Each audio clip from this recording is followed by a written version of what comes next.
I'm Scott Anderson. I'm a truck driver for Hy-Vee. I've been driving a truck since I was 21 years old.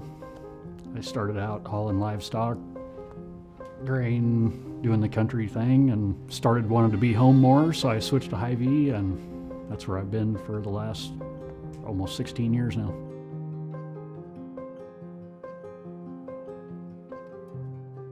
Probably 2 or 3 in the morning when I started out on my day.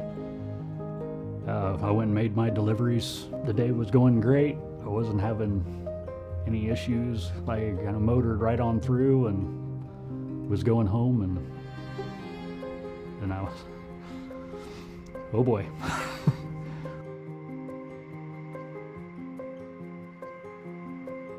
He called me and he told me he was heading up to my house. I told him the same thing I tell him and all his siblings and his dad was, you know, I love you, be careful. And he goes, duh, Mom, I'm always careful. I'll see you in a little bit. I love you too. The last I heard from him, I got a phone call from dispatch probably 20, 25 minutes later. As the dust settled, I saw the car, and that's when I hit my hazards and pulled over and took off running.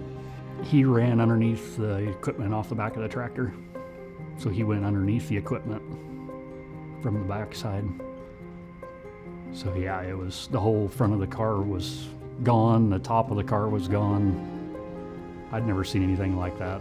I really thought there was gonna be no hope.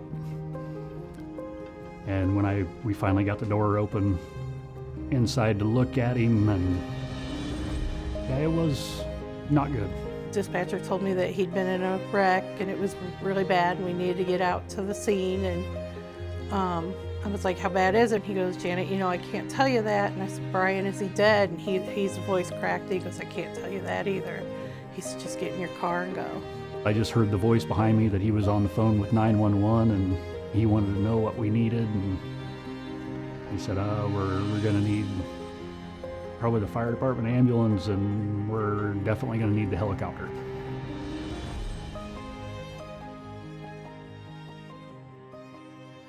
I watched the helicopter take off and everything kind of went on. I didn't even say anything to anybody. I just kind of went about my day and went home, and I told the wife when I got home what had went on and didn't think anything of it. And I thought I would never hear the outcome. We hardly ever do.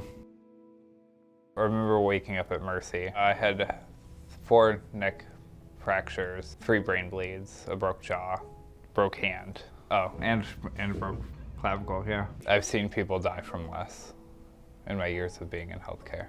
That Tuesday, this happened on Saturday.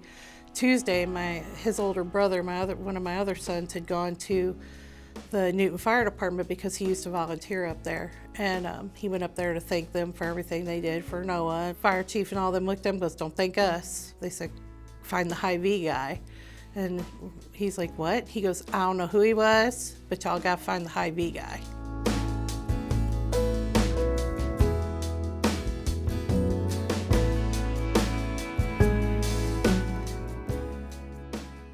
They're like, oh yeah, that's Scott. And I'm like, Scott? And they're like, yeah, Scott, he works down at Hy-Vee. He's a truck driver, but he's also a firefighter over at the Sheridan Fire Department. My father was a firefighter, my stepdad's a firefighter, my brother-in-law's a firefighter. I have an uncle that's a Des Moines firefighter, paramedic.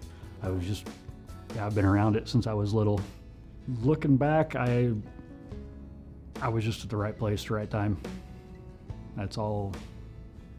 It was weird how I was there. Because I know, like, if that was my son or me, I'd want somebody to step in and,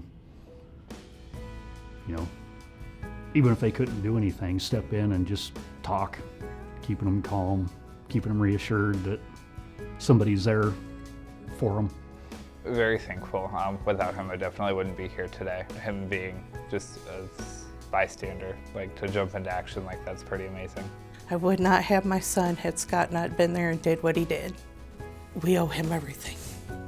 He's the reason I still have all 5 of my kids.